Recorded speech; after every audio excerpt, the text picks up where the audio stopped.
Endgame Magic players can pump out damage like no other class while also supporting you and your friends with awesome buffs. It becomes available after defeating the Moonlord, so if you're having trouble with that, feel free to give my Moonlord boss guide a watch.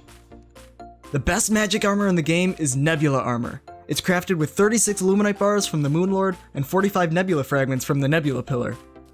It has a base defense of 46, while also providing plus 60 mana, 26% more magic damage, 16% higher magic critical strike chance, 15% less mana usage, and 10% extra movement speed. The full set bonus for the armor causes enemies you damage to drop certain boosters that you or your teammates can pick up and gain beneficial buffs. Each one you pick up lasts 8 seconds and can stack the buff up to 3 times, so picking up more of the same boosters will make you even more powerful. Also, teammates that are near players who pick up a booster also receive the buff. The pink damage nebula gives you a 15% damage increase for 8 seconds, so stacking that 3 times gives you a 45% damage increase. The orange life nebula gives you 5 health regeneration per second for 8 seconds, stacking up to 15 health per second. And the blue mana nebula regenerates about 10 mana per second, stacking up to 30. Also, the mana buff allows you to regenerate mana even as you use weapons, causing you to use up your mana a lot slower or not at all. These buffs are really useful and can be spawned by damaging enemies with any weapon type, even minion damage. To see your currently active buffs, you can look at the top left where all your buffs are usually located. Or, to avoid having to search for that, you can just look at your character and see the boosters revolving around them. The pink damage boosters will be on the outside, the blue mana boosters will be in the middle, and the orange health boosters will be in the inside.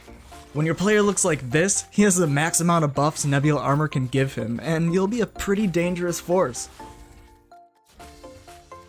The best endgame magic weapons are the Razorblade Typhoon, the Nebula Blaze, the Nebula Arcanum, the Last Prism, and the Lunar Flare. The Razorblade Typhoon is a drop from Duke Fishron. It's a spell that shoots 2 big, fast-moving discs of water that home in on enemies and pierce them infinitely. Though this is a pre-Moonlord item without a super high DPS, the low mana usage and how easy it is to use make it a great weapon to have endgame. It works well for crowd control and bosses alike, and I generally use it to initially fight the Moonlord if I'm a mage, because it locks onto targets so easily and you can continually fire it because of its low mana cost. And with the mana booster from the Nebula armor, you could pretty much use this weapon without consuming any mana. The best modifier for the Razorblade Typhoon is Mythical. The Nebula Blaze is crafted using 18 Nebula fragments.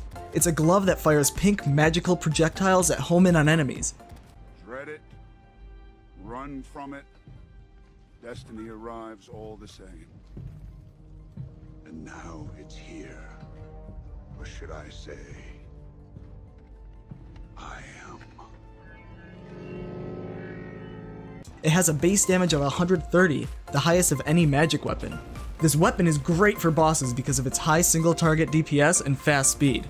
There's also a 1 in 5 chance that it will shoot a blue, larger, faster projectile that does 3 times the normal damage. It'll chew through your mana though, so make sure you have some mana potions. The best modifier for the Nebula Blaze is Demonic! The Nebula Arcanum is the counterpart to the Nebula Blaze, crafted with 18 Nebula fragments as well. It fires slow-moving purple orbs that home in on enemies and pierce them twice before exploding. The Arcanum's projectiles also produce little pink projectiles around it, spawning 2 or 3 of them every second for the first 5.5 seconds after you fire it, and then despawning them at the same rate after that. The Nebula Arcanum can dish out more damage than the Nebula Blaze, but the slow-moving projectiles make it difficult to hit certain bosses.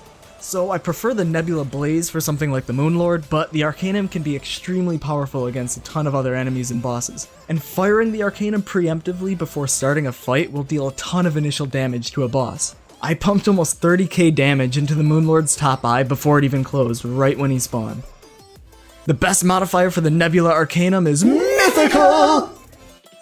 The Last Prism is a drop from the Moonlord. It shoots a devastating beam of light that deals over 10,000 damage per second to single targets.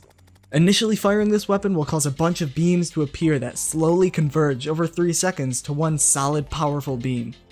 The initial smaller beams do 100 base damage, while the converged beam does 300 base damage, and the weapon hits 12 times per second, rather than the usual 6 like most piercing weapons.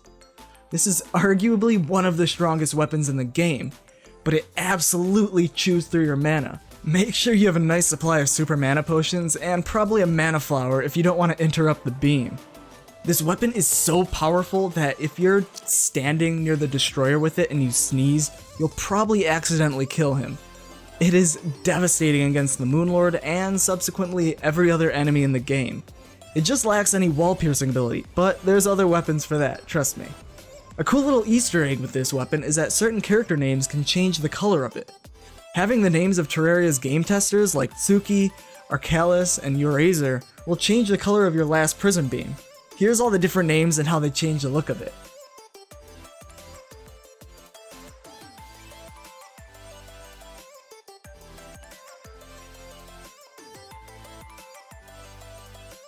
The best modifier for the last prism is demonic! Last but not least, the Lunar Flare, another Moonlord drop. This weapon shoots a barrage of lunar projectiles down onto wherever you click.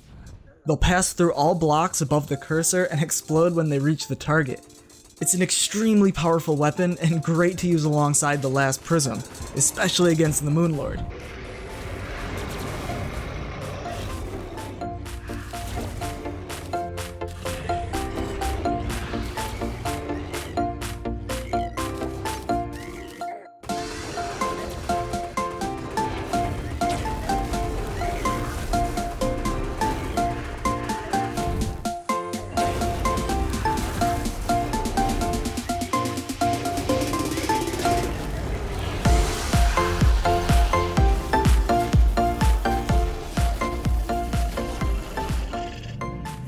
The best modifier for the Lunar Flare is mythical!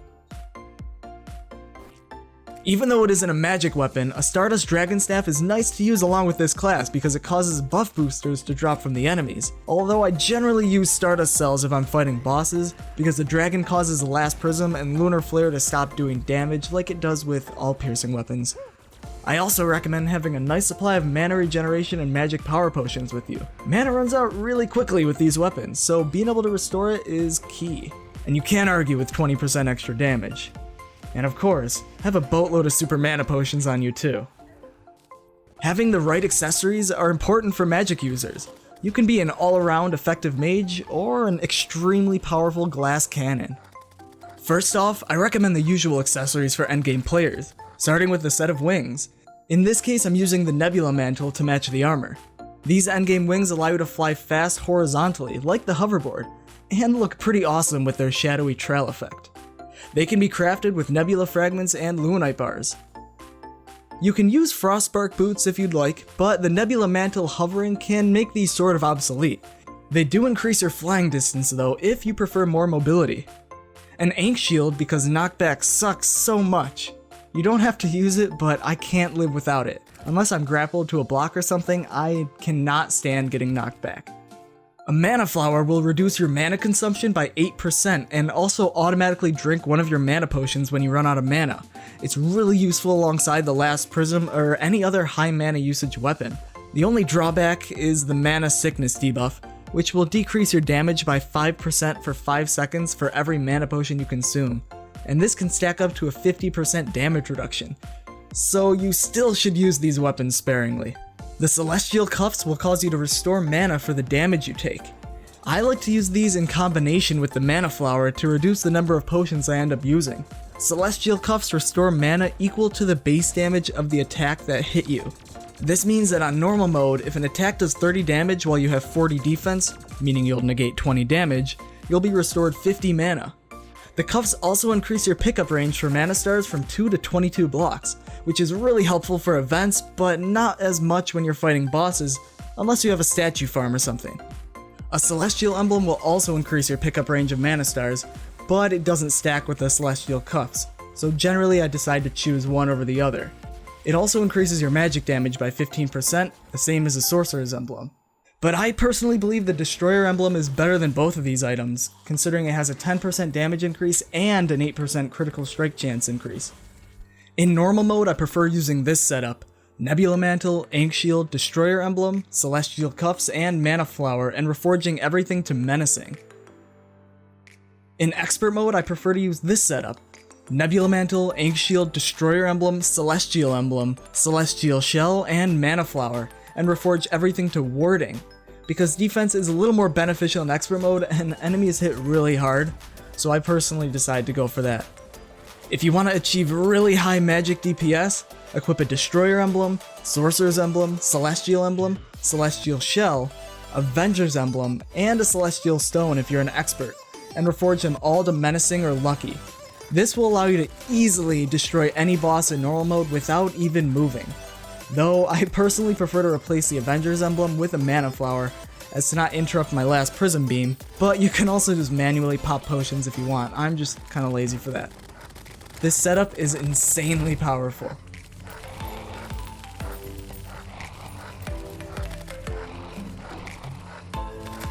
And that'll do it for Terraria's endgame magic gear.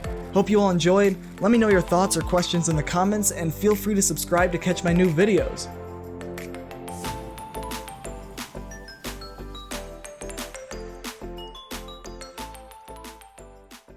Oh yeah, and don't forget to smash that like button!